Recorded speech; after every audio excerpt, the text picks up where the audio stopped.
Hello, welcome to my channel. Thank you so much for joining me. In this video I'm going to be showing you how I made the boxes and how I made the housing for all the boxes. And in following videos I'll be showing you how I made all the accessories and the centerpiece that I've used in my advent calendar. To make my boxes I'm using the box that cans come in because it's a nice smooth box, and what I've got is marked out a little template because I'm making 24 of these little boxes. So the measurement that I'm going for is 6 centimeters and 6 centimeters and 6 centimeters, so you need a total of 18 centimeters across, and for the length of the box it's 23 centimeters. So I've got 6 centimeters, and then the size of the box is going to be 11 centimeters, and then I've got 6 centimeters. And now I like to keep a little piece on the side which is 1 centimeter, and I'm going to cut those ones out so that when the box is put together we just fold those under, and then I can glue them to the side like that. And now I'm just going to cut out 24 boxes. I'm also using chocolate boxes as well, but try and use the same size cardboard for all the boxes, the same density or thickness of the cardboards. Once you've got your box cut out and scored, just to make it a little bit easier when it comes to assembly, where we've got the score line here in the little tab, just cut a small little piece out there so that it's easier to adjust the box on the inside. So just a tiny little piece like that, and just do that to all 4 the corners. I've got my box all cut out, and along the lines on the tabs here, so just along that line and then along here, you're going to be scoring, so it's going to make it easier to just bend the box like that.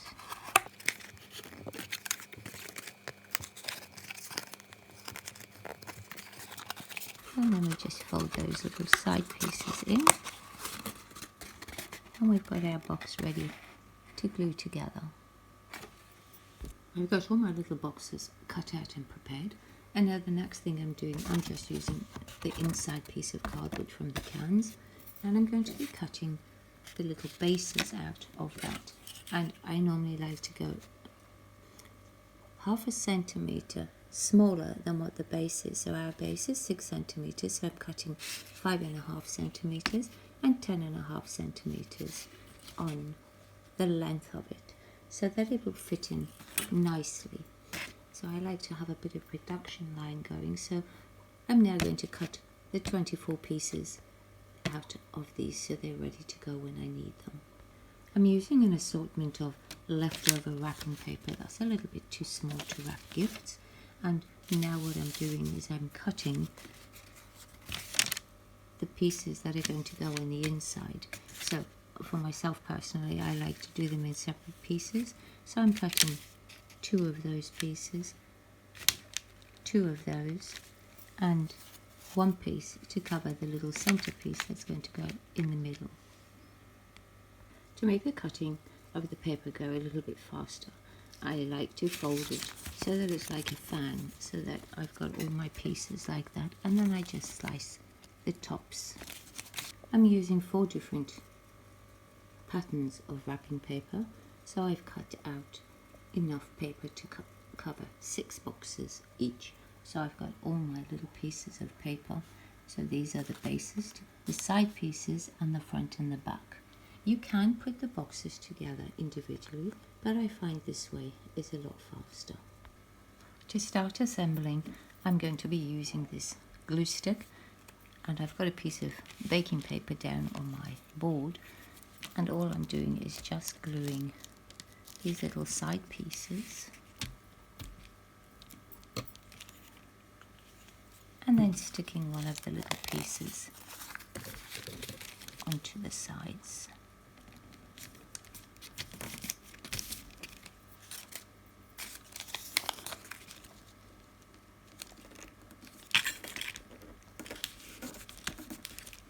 and then I put those all aside until they're all completed. I've got all my bases with the little side pieces on, and now we can work on the next step. So I'm using hot glue, and we're going to just be gluing along these little tabs and then putting the box together.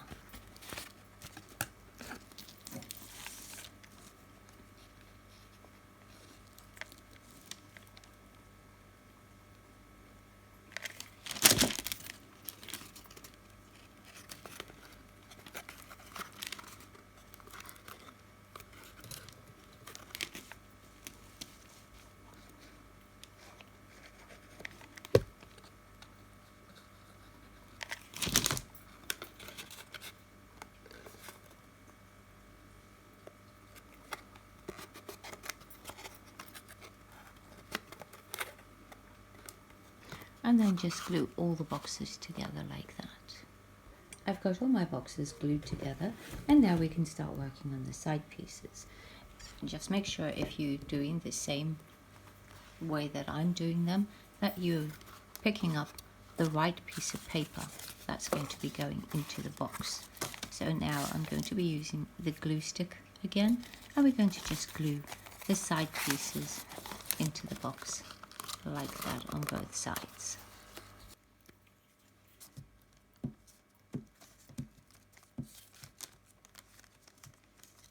I want my writing to be the correct way up.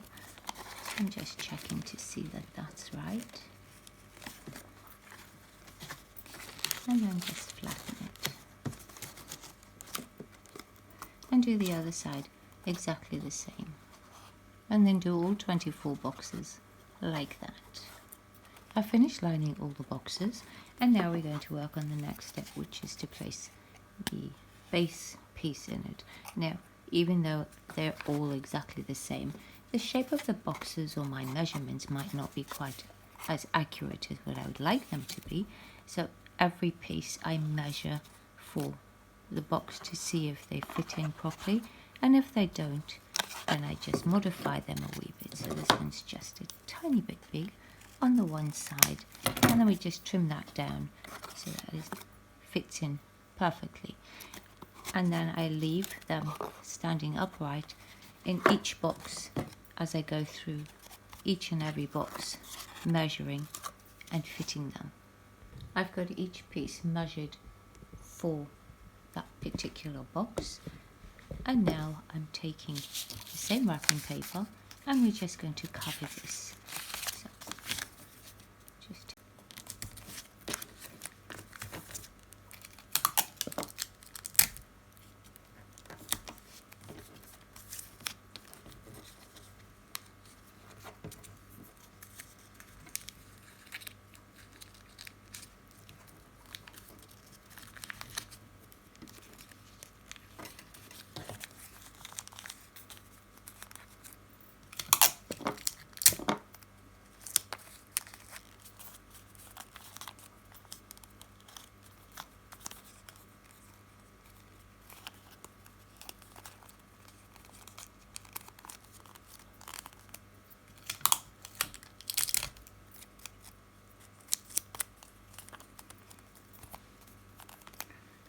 and then we just drop it in the bottom of the box, and each one fits according to how the box is made, and just do all the boxes the same. To cut the little centerpiece out to pull the drawers out, I've got one box and I'm using that as a template, and I'm just placing it on top so that I can get the exact position of it, and I'm just marking that little circle just there, just roughly, and then I'm taking one of our 5-cent pieces and I'm putting it on there and then drawing the circle so that all of them are exactly the same. And then we're going to cut that small piece out. So just do all the boxes like that. To cover the little box, I'm using book wrap, and to make the base I'm going with 6 little squares just like that, so that it's got a little overlap or a little flap to fold it over, and then I'm just sticking it on the bottom like that. And for the box, I'm taking the paper and I'm just measuring it from corner and then the middle over and the side. So my piece of paper is just the right size to cover my little box, and I want to have a 1 centimeter fold over at the top. So I'm just going to cut my piece to the right size. So the width of my box works out to be 3 of these little squares and a half. So I'm just going to cut that out.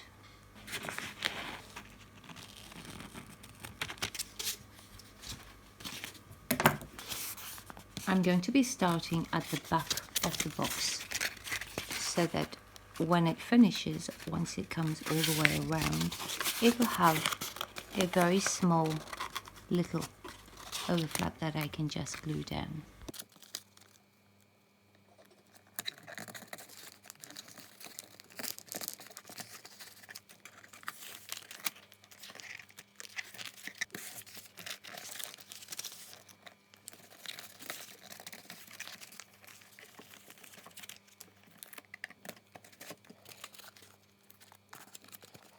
This paper doesn't like to stick to itself, so I'm going to use some contact adhesive to stick that wee piece down. Now we're going to just cut the corners so we can fold it over, and when you get to the little circle part just here, you need to cut it at little angles.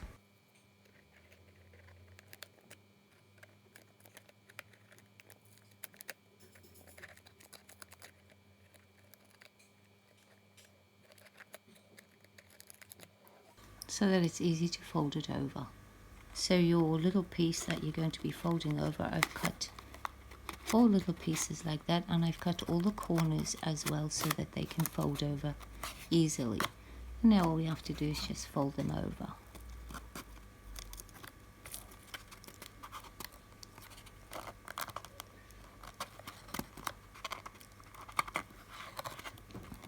So we've got nice clean edges. So the little pieces that are sticking up, you're just going to trim those down. So we've got a nice flat piece at the back. I know it's a bit difficult to see. There, that's better.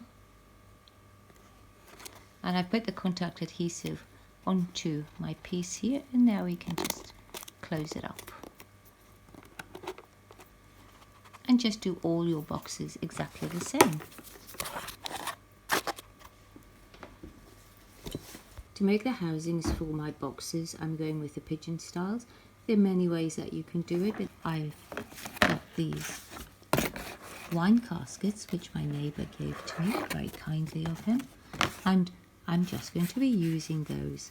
I've cut them all to 12 centimeters, which is the depth of the box, and now what I'm doing is I have to modify the boxes a little bit because they've got some little ridges in them, but I'm taking the first one and I'm keeping that intact, and then I've got a little box that is the right width, and because the wrapping paper on it has made the little boxes each go up to, as you can see, this one is now sitting at 5.3 or 6.3, and with the contact paper that I put on the little boxes, these ones are also sitting at 6.3. So I'm going to be using my little box and I'm just going to be placing it in there and then scoring along the line there and then just bending it over. And you want to bend 4 portions like that. And as I said, we're leaving this one intact. When you're cutting your cardboards or folding them, you're scoring along all the lines, the last piece when you cut it off, you must cut it the same width or whatever size cardboard that you are cutting. You must cut that one that much shorter so that when you join it, this one can go on top of the other one to make it a complete square. If you cut them all the same, your squares are going to be uneven. I'm using clothes pegs to just hold the boxes because, as you can see, there's a lot of places that have got those indentations in it. So I've put one of them that has got the indentation on it against a solid side. So hopefully we'll get all the boxes to look straight like that. And now just glue all the boxes together.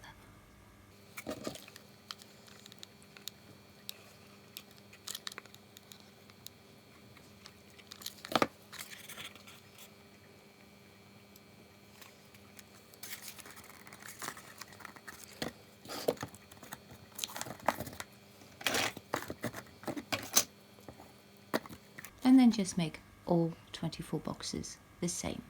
All my little boxes glued together now, so I've gone with 3 next to each other, going up by 4, and I'm making them separately, so I've got 2 little housings for the little boxes. And now I'm taking some of my marble contact paper, it's just some leftover I had from a previous project, and I'm going to be sticking it down along all the little joins. I'm doing it on each and every one of the boxes. I'm using a piece of corrugated plastic to make the housing for the little boxes. The width of my box is 15 centimeters, so I'm just cutting my piece out like 15 centimeters. I'm just using my box cutter to do that. I've got my pieces marked out, so I've got the base, which is 67 centimeters, and I'm going to be scoring that line so I can bend this part up to make one of the sides, and then cutting it off by leaving 2 centimeters for joining the 2 pieces together. As you can see, it's like corrugated, so I'm only cutting the top one, so it's still joined at the back there with the bottom one. So I've got it cut through so it'll bend like that, and now I'm going to be taking some duct tape and sealing this so that it's not an opening like that. I've got some peel off stickers which are numbers, which are slightly different in colour to the gold that I'm using, so they'll stand out quite nicely, and I'm just going to be putting them onto my little boxes, and I'm not doing them in order, so I'm going to just put the numbers in random order. I've got all the numbers on, and as you can see, they stand out quite nicely, and I've placed them all in random order, so it makes it more fun to actually look for the number. This is just an idea of things that you can put into the advent calendar. So I've bought a box of 30 chocolates, so each of the little drawers will have one of the chocolates in, and then I've got some gift cards, scratchies, some jewelry making wire or just wire that I use for my miniatures. Got some stencils for pressing out flowers, some of the little miniatures that I bought, like a little rice pot and a coffee machine, and just some little bottles and cups, a little pot, mirrors, and these little silicone molds which make this rather cute little pot here that opens like that. And then I've got a lot of the miniatures that I've made, like the trays and all the perfume bottles, the bathroom accessories, some baskets, and I've got one of these drinking straws, which is a nice oil slick colour. And then I've got some of the tools. I've got a little set of mini screwdrivers and a little drill that depresses, so it's an automatic drilling one, some magnetic jewellery, and then I've got some little charms that you can either hook onto key rings, and then I've got little Pandora bracelet charms, some rather nice rings, and then I've got a collection of mini perfume bottles. Well, little bottles that have got perfume in them. And you can also put mini bottles of makeup in. Anything that you desire, you can put into your advent calendars. This is just an idea of what I'm going to be using. So this is what the whole thing looks like. It is quite big, so I'm going to have to move quite far back. So there you go. That's my advent calendar for this year. If you found this video helpful or you enjoyed it, please give it a thumbs up. Really appreciate it if you would subscribe. Thank you so much for watching.